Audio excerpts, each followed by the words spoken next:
Today is the 11th anniversary of our son Brian's death. And we thought we would talk about how we've dealt with that anniversary date over the years and how that's evolved and changed. I think that whether you like it or not, it's a special date that you cannot ignore, you cannot forget, and you can't make it better. You can't make it a special day. In the beginning, I used to try to have something special that we did. Like right after he did die, we had a special date where we invited all the high school kids or anybody, friends and family, and anybody that wanted to come and go bowling for Brian, just so we could all get together and commemorate him and talk about him. So that's what we did the first year.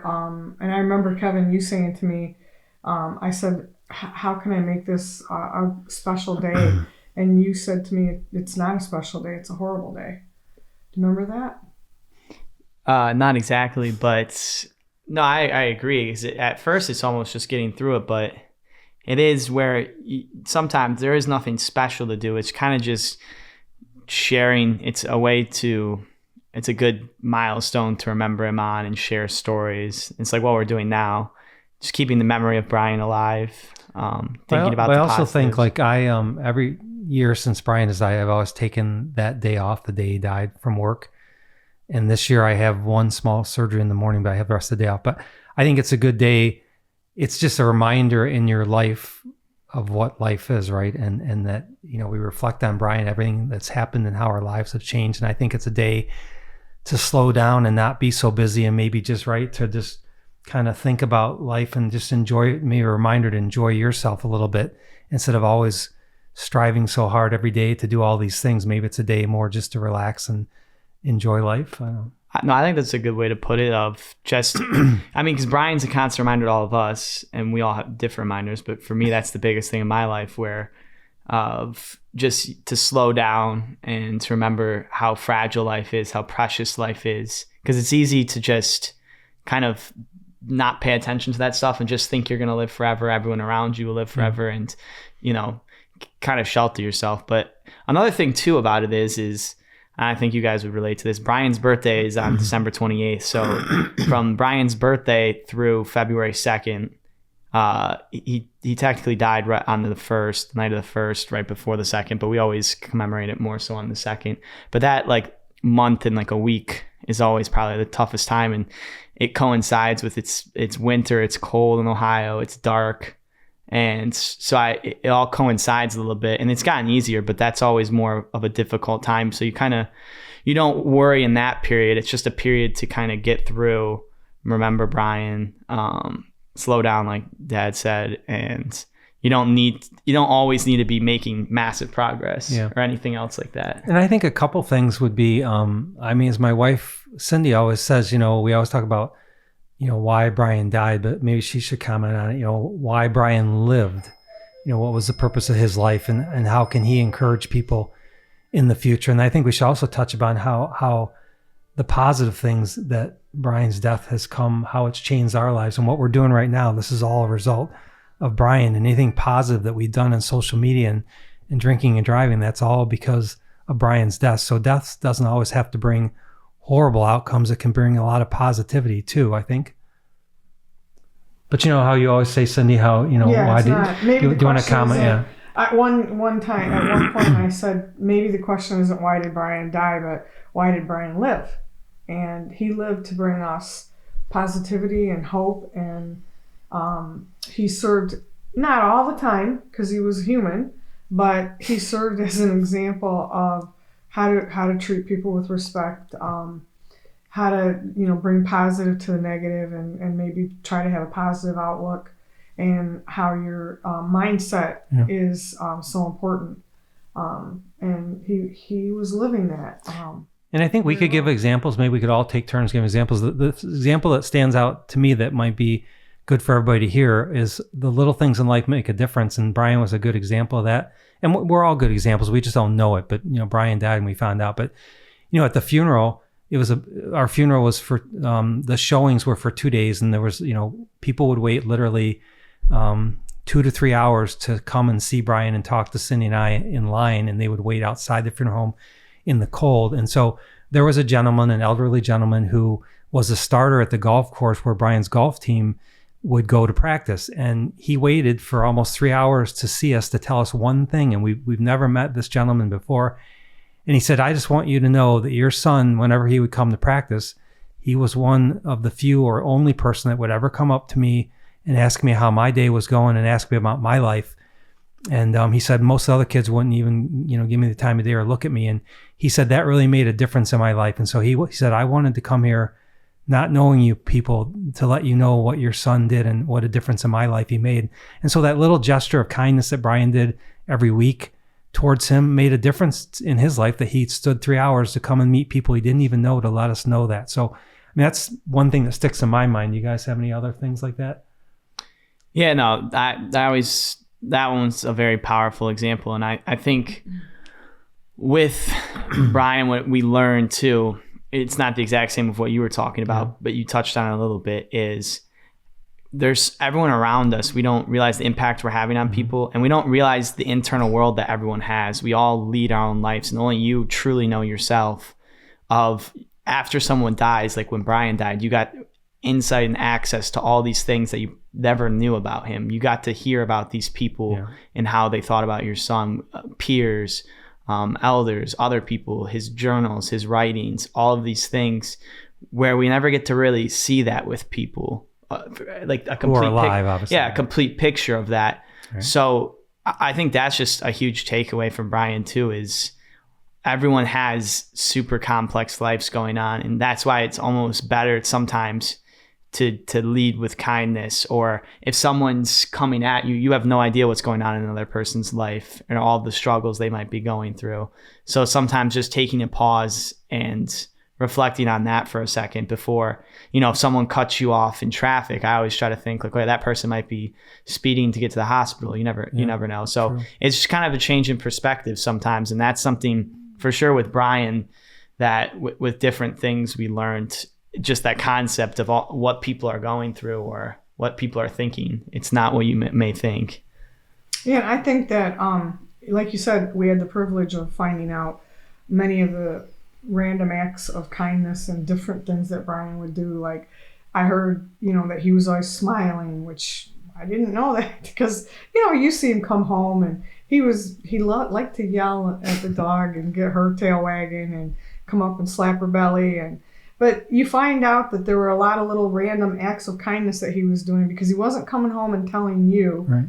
because he didn't do it because he wanted somebody to know how great he was doing little random acts of kindness. He did these little random acts of kindness for people because he wanted to brighten their day. And I think if you see somebody doing something, or somebody's kid that you know from school, or who's friends with your children, and if you ever have an opportunity to tell their parents or just spread that word along, it's really pretty cool to do it. Not because they died or because something tragic happened, but do it because nothing happened. That some kid did something kind of cool or random, or a person. Mm-hmm. It can be adults too, and pass that word along to their wife or their kids or their father or their mother, brother. It's pretty cool. Neighbor. And also nice. tell people when you're thinking about someone, or you enjoy someone made you smile, just tell them. I mean, there's no reason not to. I think it makes everyone feel better. Text people randomly and say, hey, I was thinking about you, and I remembered some good times that we had, or I appreciate you, a coworker. Yeah. And you may not think it matters, but there's another incident I know after Brian died that I think all the kids in his class, they had him write down what they remember most about Brian. And it's amazing. And these were all independent things. I mean, they were just given to us, so nobody knew what the other person was writing, but wasn't there a common theme in that? Yeah. There were so many commonalities that each person saw in Brian: his humor, his kindness, how he always was upbeat, how he'd always say good morning. And all those things stuck in people's minds and made a difference in their lives, just like that gentleman I told you about. And so he would notice things. He would notice when other people were like in distress. If they one kid had forgotten his calculator during a math exam, and he was getting very upset, according to his mom. And Brian noticed, and he said, "Hey, I noticed you don't have your calculator here. Use mine." If you can do things like that for people, it really makes a difference. Or maybe you see a coworker struggling, or they seem really angry, or maybe they're angry because they're upset because their mom's sick or their child's sick and they're worried. Hey, I'm going to grab lunch. Want me to get you something? Do you want a coffee? Is there anything I can do to help you to make your day a little better? And you don't have to say it like that. Do things where people don't know necessarily that you're doing something nice. So then later on or during the middle of it, they can think, wow, I feel pretty good. That was really nice. Yeah. Well, a common theme too, I think, is just there's already enough negativity and sadness and everything else in the world. Add to the positive, be kind, spread light, spread love. And joy and laughter. Because it truly is. It's just the small things, like holding the door open for someone that makes a difference. And I think something we've talked about is the chain reaction of events.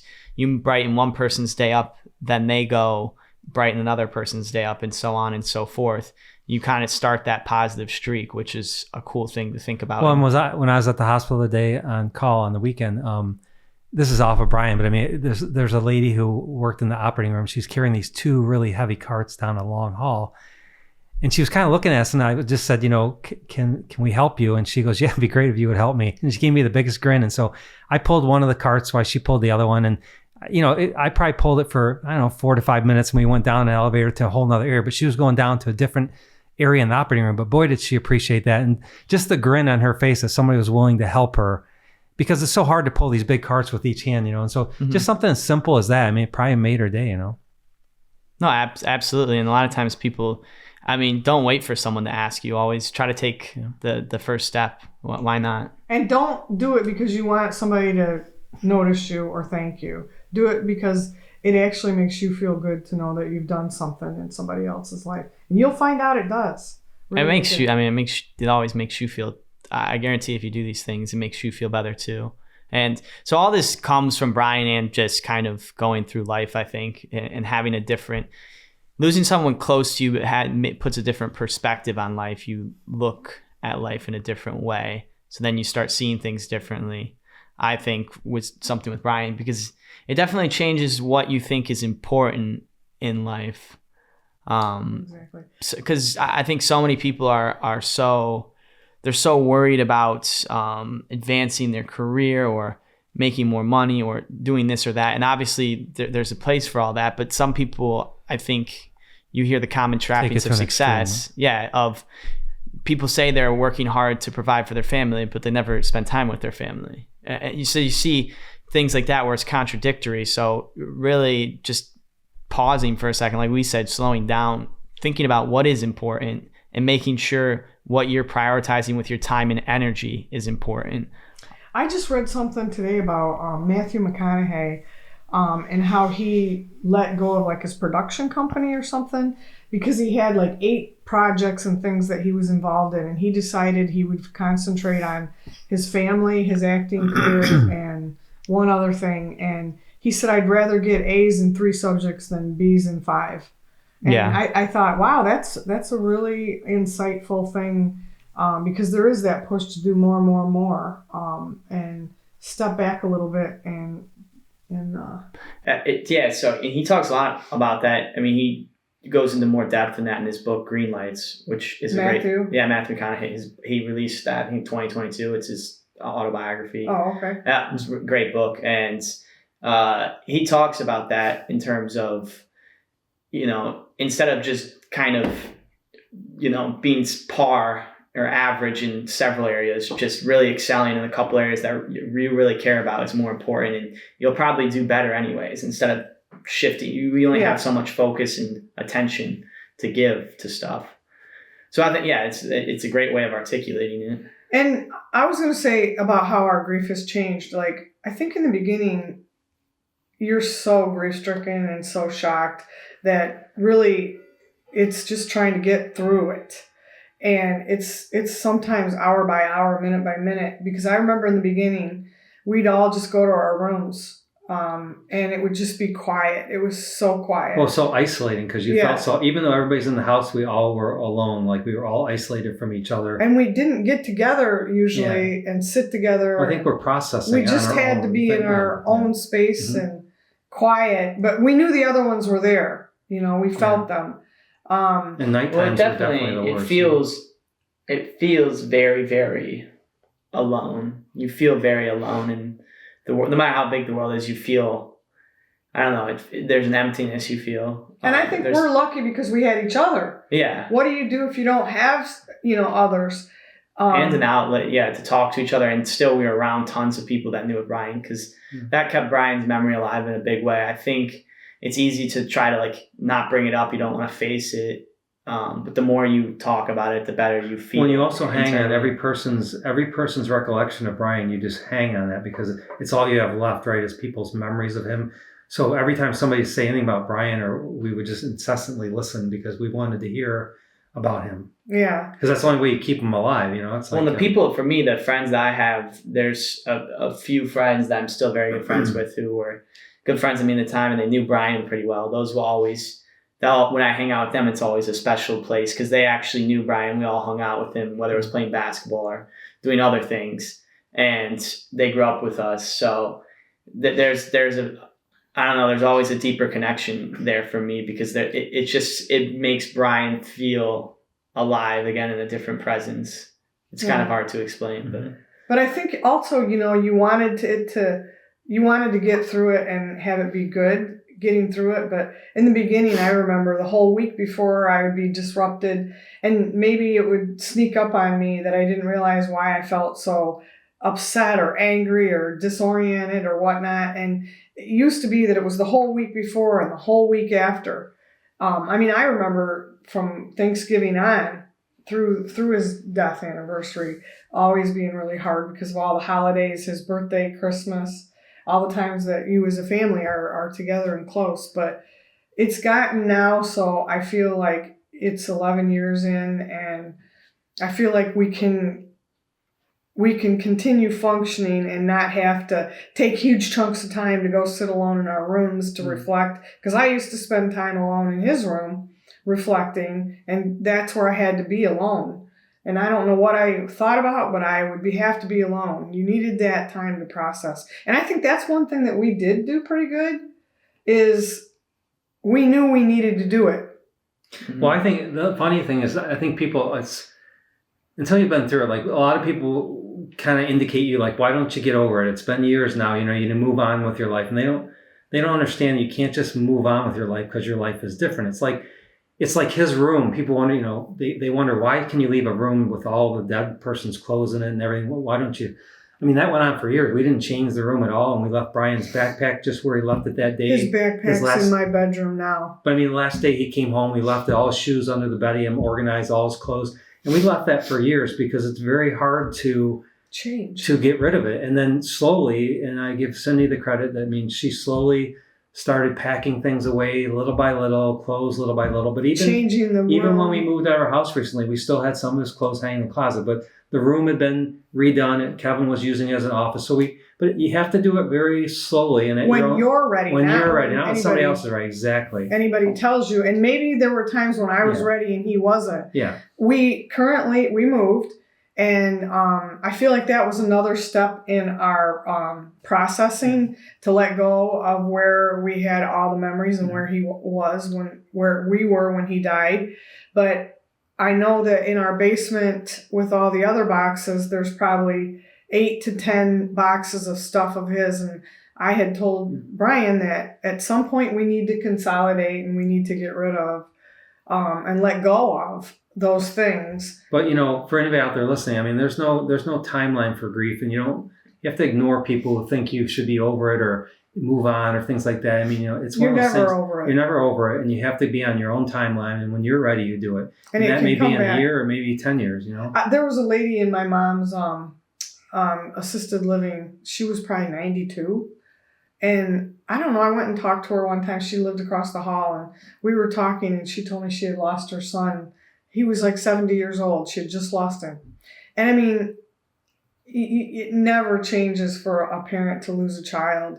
or any loved one, and she was crying about it. And I had a little special bond with her because her and my mom had both lost a child. My mom had lost my brother when he was 49, and so we had this little bond, and I always kind of would make sure I went over and said hi to her and everything.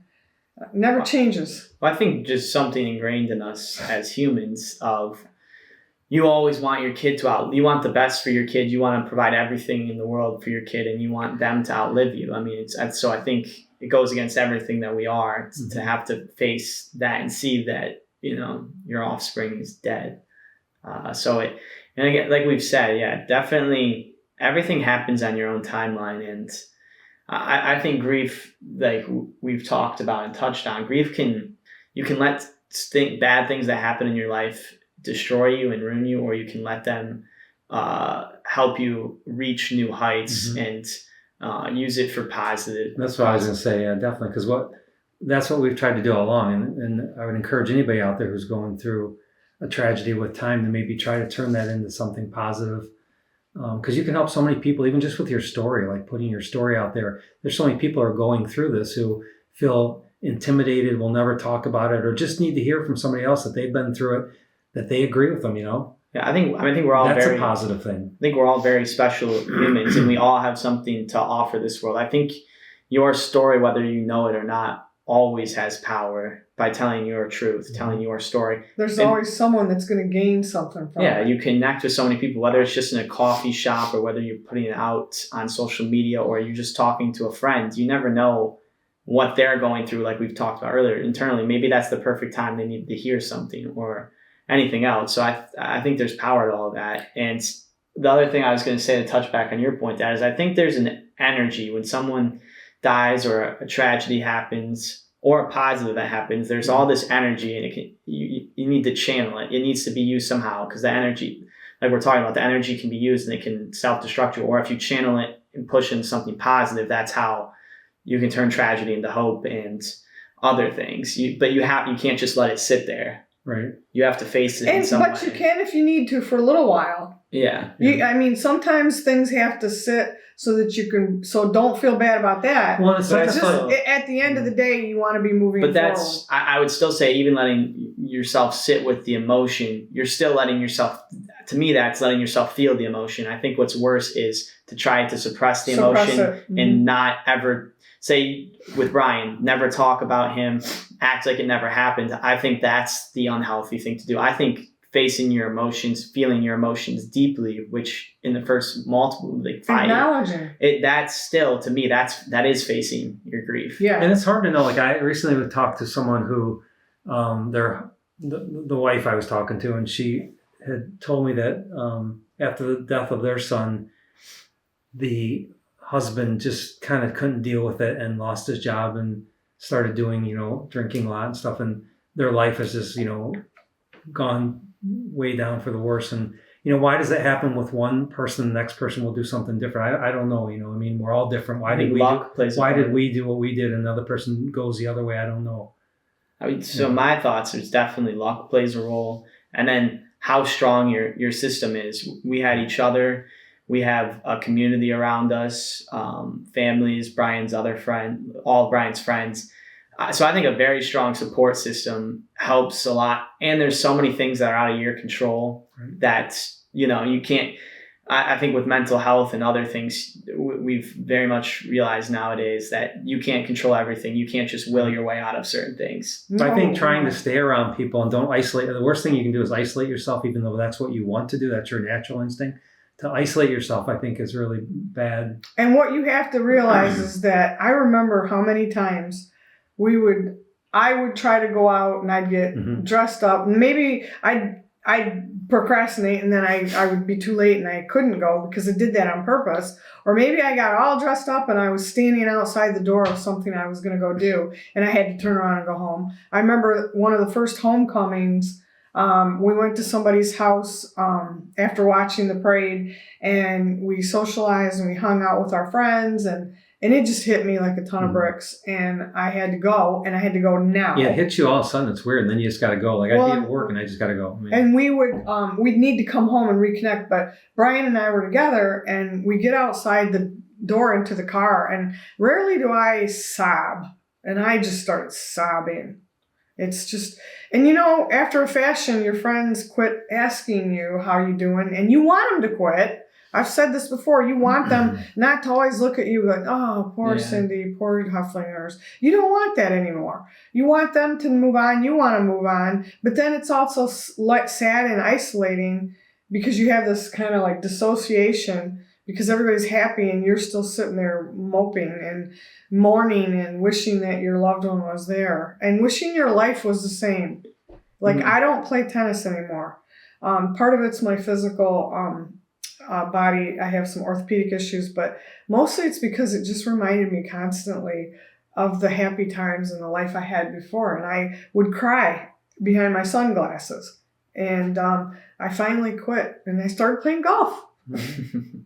Not very good, but part of it is just remembering certain times past, just like looking back at childhood or high school or college. Sometimes there is just that golden era paradigm of youth. It just everything felt better then, but especially like because I think we all probably think about life before and after Brian.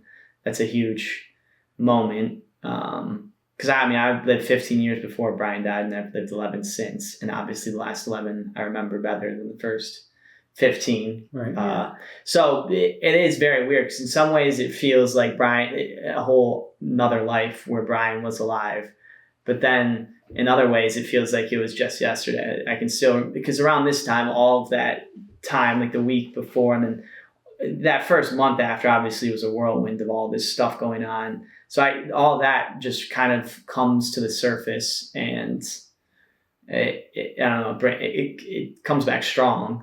But you just get more used to it, of course. I know in the beginning and for years I would embrace the feelings and let myself go into them.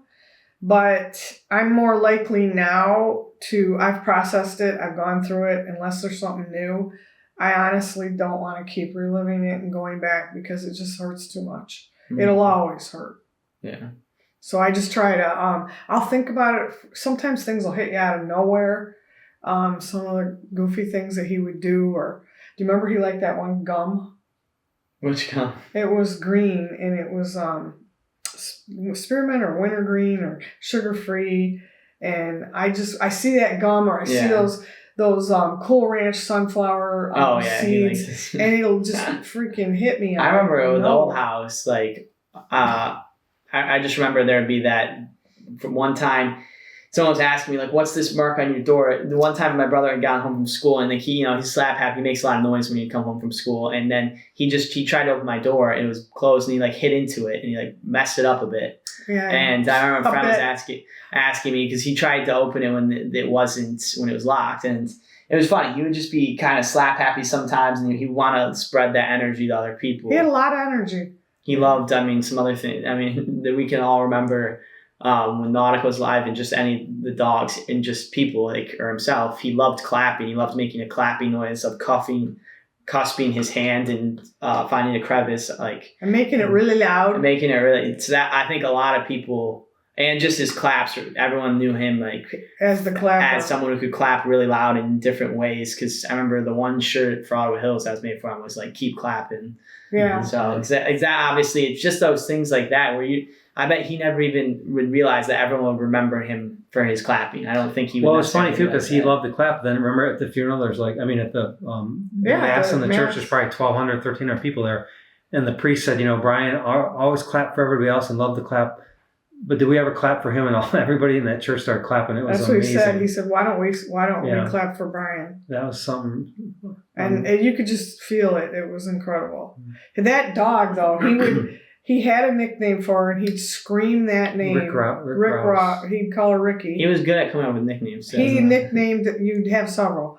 And he'd come in and he'd go, "Ricky!" And he'd just scream, and he'd start clapping, and he'd go up to the dog, who weighed probably 120 pounds, and he'd slap her on her. She'd roll over and put her belly up, And he'd tap her on the belly, and it would be loud because he knew he could tap. Well, and on she also Nautica. Her real name was Nautica, but she loved belly rubs, and that she loved that too. She was loud, and she would smack her tail really loudly on the ground when because she was so enthused whenever stuff Brian, like that. She sat up at the top of the stairs for a month after he died, and then when he didn't come up, she finally stopped going upstairs. Mm-hmm.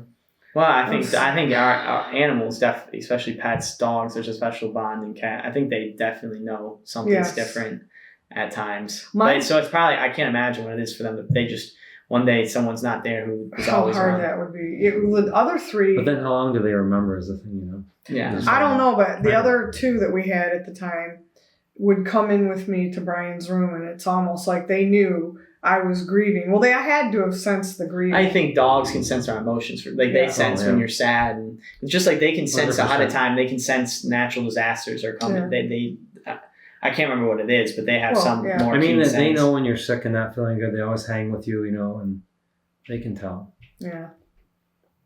But I mean, so that's kind of what we do on our anniversary now. Is we just kind of take the day to reflect a little bit. I think. Yeah, I think it's just good always to keep. You're still alive if that person. People remember how you made them feel, and I think there is no reason that you have to not just because someone's gone. You move, like we've said, you can move on with life, but also still honor them and think of how they've impacted you, and it's just a way to share Brian's life and continue honoring his memory. And we talk about it a lot. People probably think, wow, they just talk about death and Brian a lot, but you know what? It's a part of our life. Yeah. And Brian was a huge part of our life. He's our son. And so for anybody out there who's going through this, don't feel bad. I mean, don't ever not talk about your loved one because you feel bad about it. I mean, it's a part of your life and you should be able to talk about it. You don't want to talk about it incessantly, but I mean... And if you have a friend that doesn't want to hear, they're not your friend. They're not your friend. Yeah, 100%. So they're not your friend. So don't, you should always talk about... Well, just because the premise, life's not all happiness. You can experience insane joy and pure happiness because you've been through deep sadness. So, I mean, life isn't just constant. It's up and downs, and I think you should be able to share both. And there's balance, but you have to do what's true to yourself. You have to be authentic to yourself, or you're always going to feel, you're not going to feel the best because you're being inauthentic. I think having had the grief allows you to be a little more able to be intuitive to other people, maybe 100%. And their pain, and maybe listen a little bit better to others, or like you said, help that lady. Not be so stuck in our own heads and our own worlds, and be considerate of others. It's helpful. I'm definitely guilty of that, but we all are at times of just getting into, it's so easy to get into autopilot on life and just your daily routine and other things, but sometimes just to pause and really be aware in the moment of what's going on around you, how your interactions. One thing I read the other day, or I was listening to a podcast of, you might not realize how big of an impact it is. If, say, you come home from work every single day and you're super stressed, and your kids come up to you or someone else comes up to you and you kind of chew them off, or you snap at them because you're so stressed from work. Has such a lasting, huge impact on another person, where you're trying to do the opposite, even if you had a bad day at work or you're very stressed out, just trying to be positive. It has a huge impact on people. So trying to sometimes not let yourself get in that autopilot moment and kind of live in each moment so you can be present and have the impact you want to have on other people. Yeah. So I think, that's remembering Brian. And like my dad said, we do talk about it a lot, but he is a massive part of our family. Yeah, he's a massive part of our life. And he has led to a lot of the stuff we've done is a direct reflection of Brian dying and wanting to, and I think my dad's talked about this before, of wanting to do the things he can no longer do. We all know Brian would have been a very positive force in the world and done a lot of things in his life. So it's just us kind of paying that forward for him of carrying out the mission that he was cut short on. And for anyone out there who is going through grief or other bad events. Just, obviously the people around you, use your support system. And don't be afraid to take support from a source that you wouldn't typically think of. Take your resources from anywhere you can get them. And also, we've been through it. So, the early days and months are, can be horrible, and that's the hardest time to get through. But, there is, people should tell us this and we didn't believe it. But, there is a light at the end of the tunnel to someone. As time goes on, things do get better. The pain lessens. You don't forget, but at least you can function. You're not hurting as bad every day. And then eventually you start to have happiness again a little bit. It comes slowly, but we have happy times now, and we never thought we would. So hang in there. It's going to happen. It just takes time, but don't do something that you regret, because you got to get through that period where you're really in. My mom says a lot, but finding a new normal sometimes. Yeah. It does. It can take a long time, but you will find a new way of living. You can. Yeah, you have to. You have to. But I think the biggest thing I think about too is the person you lost. They would want you to be happy. They would want you to keep living. I know Brian would. Yeah, for all of us. You know that. So it's easy to say that, and at times it's hard to follow. But I always try to think about that. Of you keep living to honor them in that way. So the most important message is hold your loved ones close, maybe a little closer today. Just remember. That how special they are to you, and maybe even let them know. And stay strong. Things will get better, and just take your time at your own pace, and you'll get through this. But stay close to friends and family, and again, have a support system, because I think that's the most important thing. Don't isolate yourself.